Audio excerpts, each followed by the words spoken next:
Hi, I'm Dave Cut, and you're watching another Comic Chat. Hi, guys.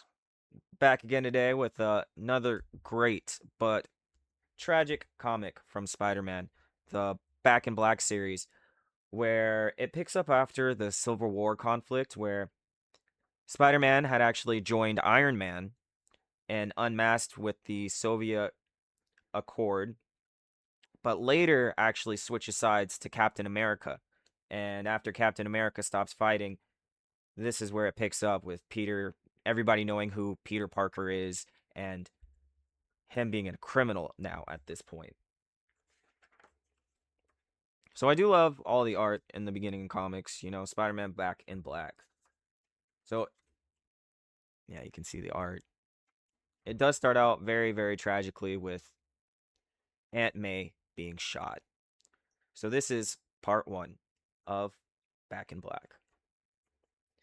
Aunt May gets shot, and the very next page, you can see Spider-Man's not playing around. Peter instantly goes after this guy and does not fuck around and throws a whole truck at him to stop him before he urgently rushes Aunt May to the hospital, with her just saying, I'm sorry for what happened. People are gonna know where you are and who you are. And he wastes no time. He crashes through one of the windows and just kind of lays her in there and waits outside and listens to see what happens, as they're saying she's lost so much blood. And then it flashes to Wilson Fisk in his cell, and a cop telling him the first gift basket not delivered, but one of the other 2 baskets was delivered. And you can see him say, well, then the evening wasn't a total waste. So we kind of know who put the hit out now, but I don't know why you would do that. Don't fuck with Spider-Man. And then it cuts to him saying all this wisdom that the cop doesn't understand, and MJ kind of telling Peter, like, what are we gonna do? How is she? Since he can't go see her, since everybody will know. And he's telling her things aren't good and that they need to, you know, book her under her maiden name, May Riley, so that people won't know who she is and I don't have any connection with Peter. And since he can't be there with her, he says, I'm going to go do what I do best. And he says, I'm going to go hurt somebody. So you see, he shows up at the crime scene, no hesitation, no costume, instantly webs up the police guard on duty, uses his web sense to find the one piece of evidence that they had missed, and doesn't even help the police guard as he's still chained up, webbed up, and leaves to go hunt down this piece that he found, which takes him to the docks. And he goes in this no costume. I mean, everybody already knows who he is, so he doesn't really need the costume, but yeah, he goes in, no costume. He doesn't hold punches back. No one's safe tonight. He even says it. No one. And he saves one last guy, and he wants to know about this, and he says, I don't know. And he breaks his hand. Breaks his hand, and he's telling him, I didn't care if you seen it before. Where can I get it? And the man eventually tells him where he can get it.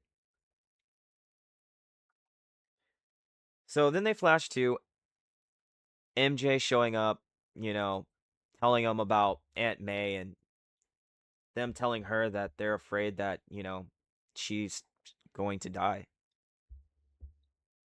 Unfortunately. So this is when Peter dons the black suit. He even says, I put this here a long time ago. I got rid of it in the first place because I thought it sent the wrong message.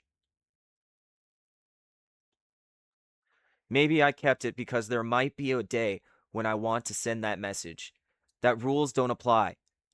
That the gloves are off. That I won't can't be stopped until I find the people responsible for shooting May. I will find them. and dons the black suit of Spider-Man. Perfect, love it. So, part 2 of Back in Black.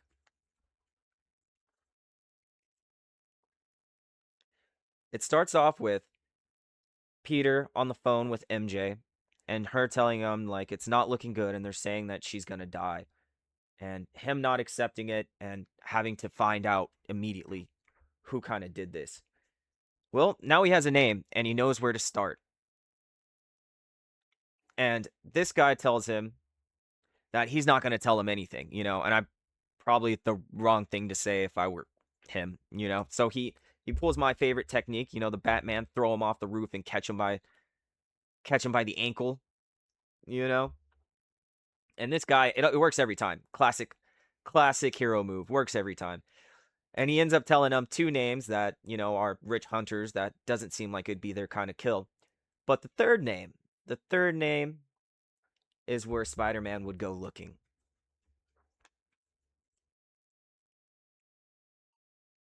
So he ends up going to uh track down a computer database from, the police so he can track this name and find out what address is tied to it. He gets an address and immediately goes over there, but he's too late. Split second too late. But he tells him he was on his way to the train station and that's where he'll find him. But so Spider-Man rushes over, but he also yells at him that there were some other people looking for this guy as well, and they were here just before Spider-Man. So Spider-Man ends up at the train station, not knowing what this guy looked like. So his idea is that since, this guy just killed Spider-Man's aunt, he'll be so shocked and surprised, he'll act frantically, and it'll set off Peter's spider senses, and it'll track him. And luckily for him, it sure did. As soon as he saw him, he freaked out and ran. And Spider-Man starts chasing him, and this dude starts opening up fire in the train station. But Peter doesn't care. Spider-Man cracks his arm. Nobody's safe really right now. And just as he's about to give him a name, somebody shoots him. But Peter's quick reflexes, he throws a tracker on the assailant's shoe. Luckily enough, but just as the police showed up, Peter had it leave and follow this guy who is the only one who knows who gave him the hit. So Peter ends up back at the hospital talking to Aunt May, and she's saying that, oh, she's lost a lot of blood. She's actually in a coma. And, you know, they were saying she's going to die soon. But Peter actually gets a spider sense that his tracker is close, and that the guy that he threw the tracker on is actually in the area. So without hesitation, he finds him, sling, takes his phone, slings his mouth so he can't scream, and answers the phone and finds out it's Mr. Fisk. And he has no words other than one thing, Mr. Fisk, you can die now. And he's so serious. That black suit he dons means something.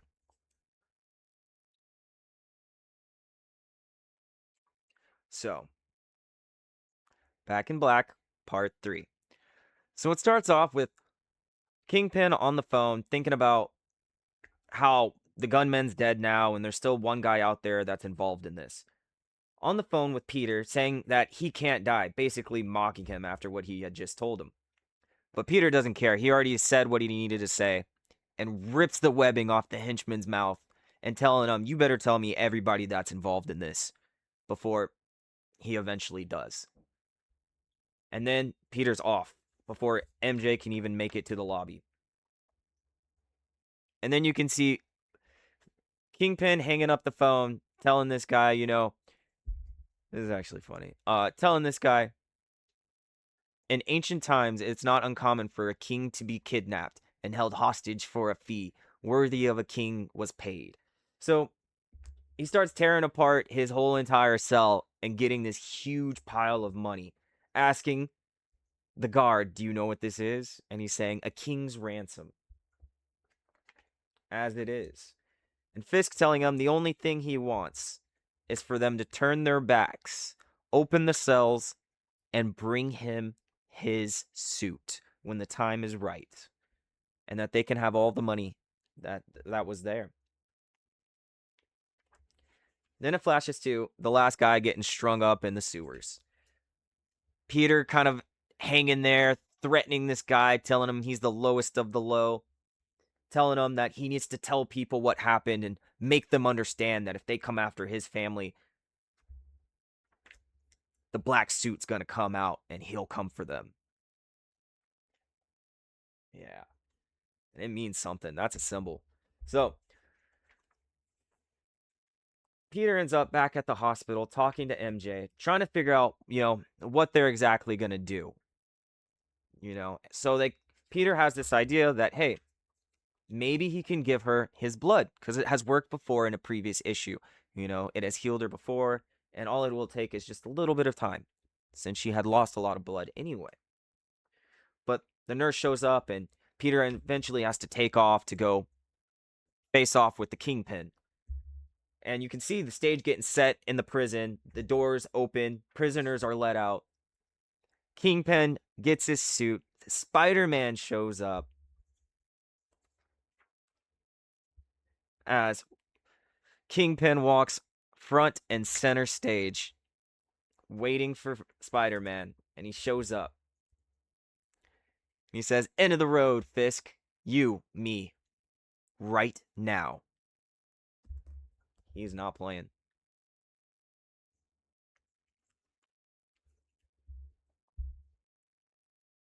Back in Black, part 4 or 5. So this starts out with Kingpin just kind of taunting Spider-Man.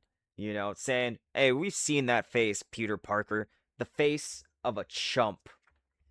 Edging him on even more. Saying, but I guess you can't make an omelet without breaking a few old ladies. And that gets him the Spider-Man 4-piece real quick. Not saying a word. And it kind of edges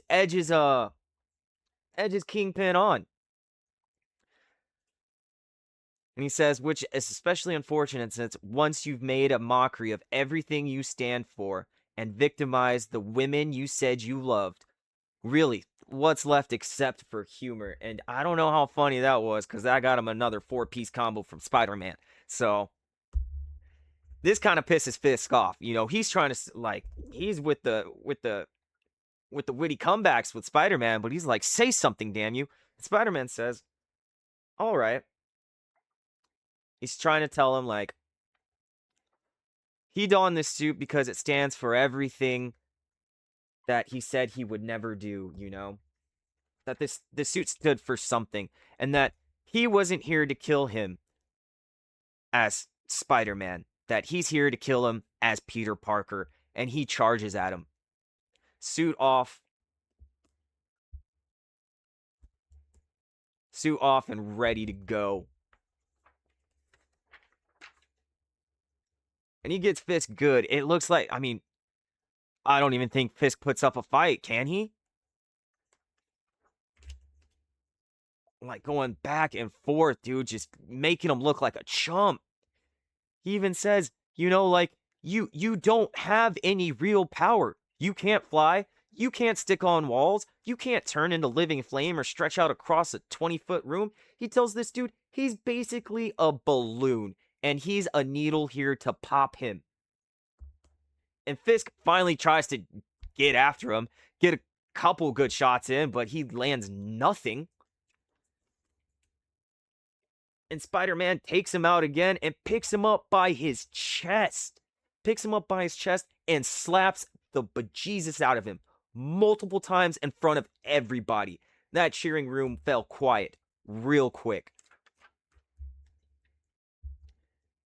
As he holds his wrist up to Kingpin's throat, saying, I can turn your entire respiratory system into one solid chunk of tissue and webbing. All it takes is 3 seconds. And then he starts counting. 1, 2, 3. before he freaking just tosses Kingpin across the room. And he tells him, I've done something far worse than kill you, Fisk. I've beaten you. And then he tells him, here's how it's going to happen, like if anybody comes after me, if anybody comes after my family, there will be hell to pay and all that. And that once his aunt dies, he'll be back to finish the job and he will kill Kingpin. So then he just leaves him there to crawl back to his cell in front of everybody. Even him saying, like, what are you looking at? Like, he didn't just get his butt beat.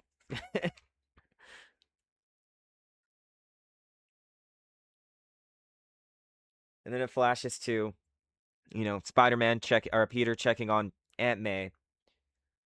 MJ telling them they're kind of starting to run out of money and things are getting bad and that they need to do something. And it ends with Aunt May in the hospital bed and Wilson Fisk beat up in his own cell. And I suppose that's all any of us can do is wait to see what happened.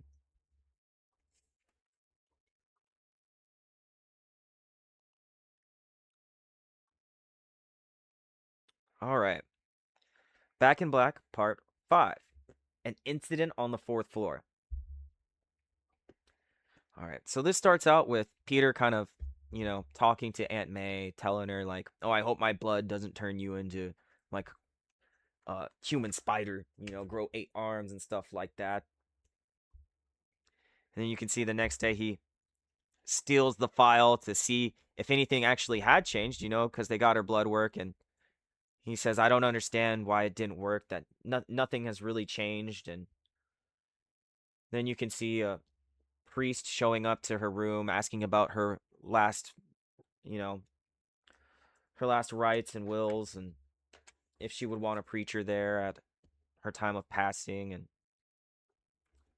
that kind of sets Peter off, saying that he doesn't know what he's talking about. And then it shows up to the police precinct where a file is getting passed off on a Jane Doe that was shot and mysteriously brought into a hospital. So, I mean, gunshots always have to get checked out. But they don't know yet who she is. And they don't know yet that she has any connections with Peter Parker / Spider-Man.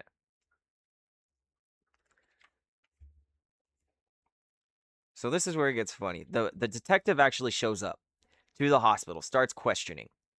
And the nurse that's been taking care of Aunt May, she has like her own story of events that happened. So she thinks that there was a struggle in the house, by the husband / boyfriend, and the gun went off by accident, and Aunt May had drove or maybe took a cab to the hospital where, they kind of had followed her and caught up with her. And when they try to force her to come back, that's when the gun went off. And that's why, they found her, the way that she was.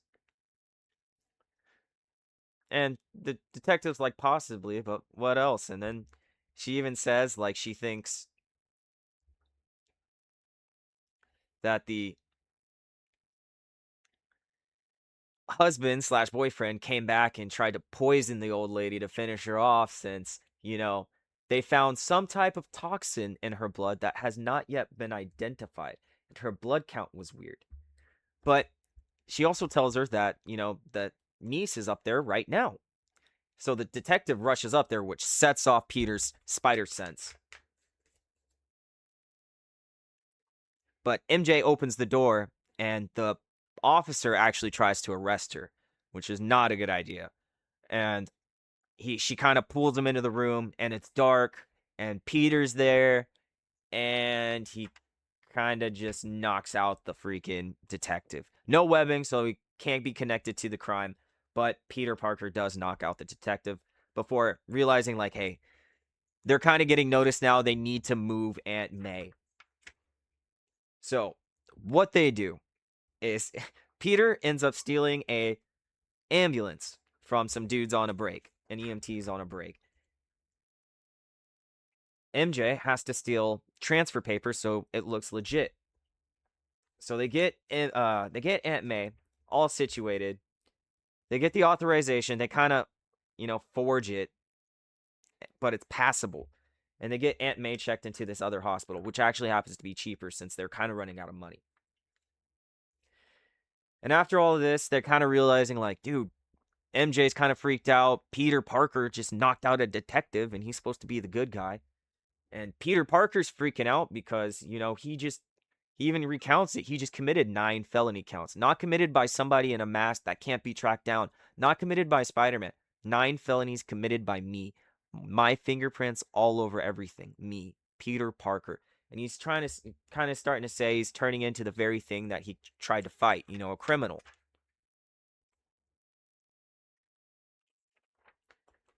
And that's where the story ends for now. There is more to it, but it is a very long book, so we're going to break this down into parts. This is the first section. The next section will be the story of how Sandman enters, but that'll be next time. But thanks for tuning in, guys. Till next time.